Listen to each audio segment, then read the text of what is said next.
Over the Garden Wall is a 2014 animated miniseries directed by Patrick McHale and animated by Cartoon Network Studios.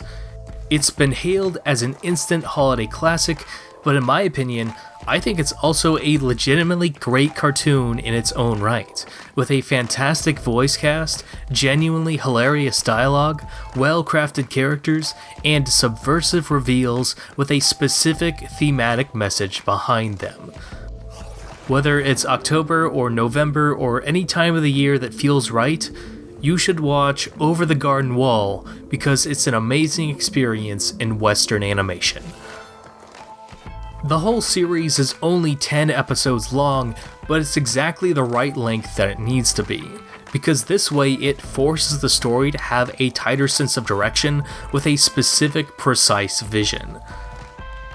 The narrative of Over the Garden Wall has to use its time wisely, so it focuses on a simple premise where an adolescent boy named Wirt and his younger stepbrother Greg are trying to make their way back home after finding themselves lost in a region called the Unknown, in which they encounter multiple different characters and supernatural events, from a talking bluebird named Beatrice to an eccentric woodsman and a malicious entity known as the Beast. Each episode takes a detour into a specific location with its own set of characters, but they never feel like a waste of time. They feel like fun little adventures where we get to see the protagonists interact in new situations and bounce off of each other, giving us more insight into what their characters are like. Wirt is an anxious, insecure teenager, while Greg is a naive, happy-go-lucky kid. So you often have Wirt telling Greg about something he's worried about, only for Greg to misunderstand him and not be as careful, which causes Wirt to panic even more. What are you boys whispering about? We're talking about running away out of here. Shh.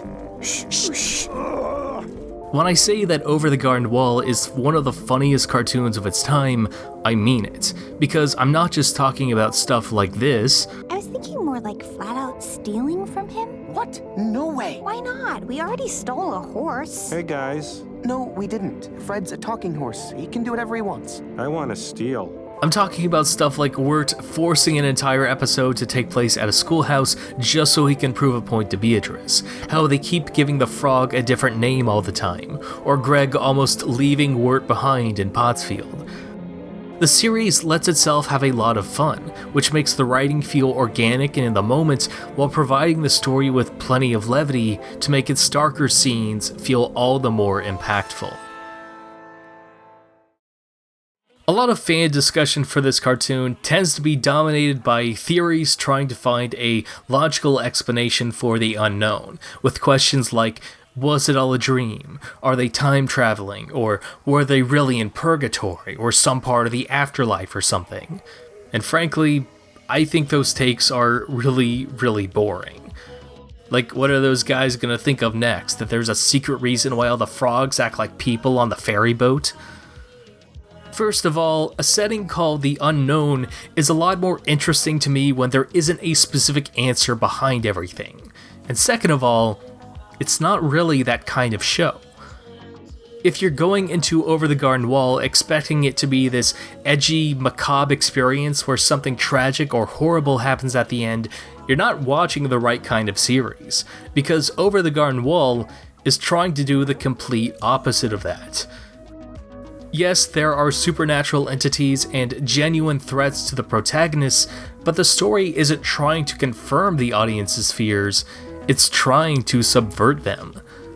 By the end of every episode, Over the Garden Wall doesn't just unmask each spooky monster, it disarms them, either by exposing their weaknesses to the characters or by showing us that the spooky monster was never trying to hurt them at all, that they weren't really in danger, and the scary thing is actually just a normal thing but supernatural, which makes it a lot easier for the characters to manage while also tying into the central character arc of the show's main protagonist. Wirt's journey throughout the series isn't just about him becoming a more responsible, caring brother for Greg, it's also about how he needs to learn that most of the stuff he's afraid of, his anxieties and insecurities, are all in his head. Much like how the citizens of Pottsfield were never trying to hurt anybody, the gorilla was only trying to get help, and the ghost was never really a ghost, Wirt isn't bad at playing the bassoon, he's actually pretty good at it. He's not a loser that everyone at his school dislikes, he's someone that people seem to enjoy talking to. And the girl that he has a crush on was never going to be swept off her feet by Jason Funderburger.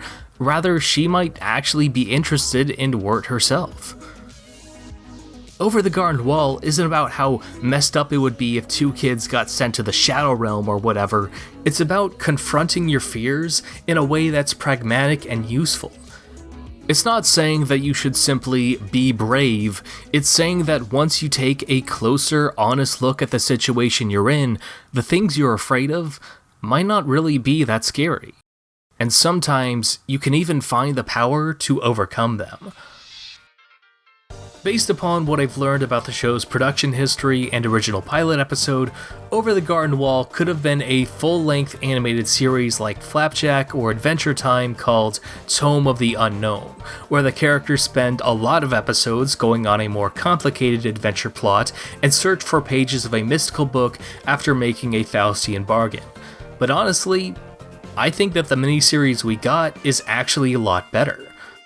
The simple premise of being lost in the woods is easier to relate to, the shorter episode length forces the story to say what it needs to say, and Wirt's character development has a clear arc from start to finish.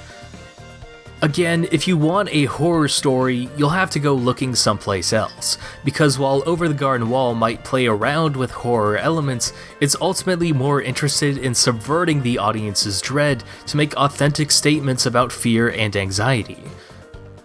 As much as the narrative is about supernatural creatures and genuine threats to Wirt and Greg, it's also about Greg getting into shenanigans or singing Potatoes and Molasses, about moments of levity with hilarious comedic timing.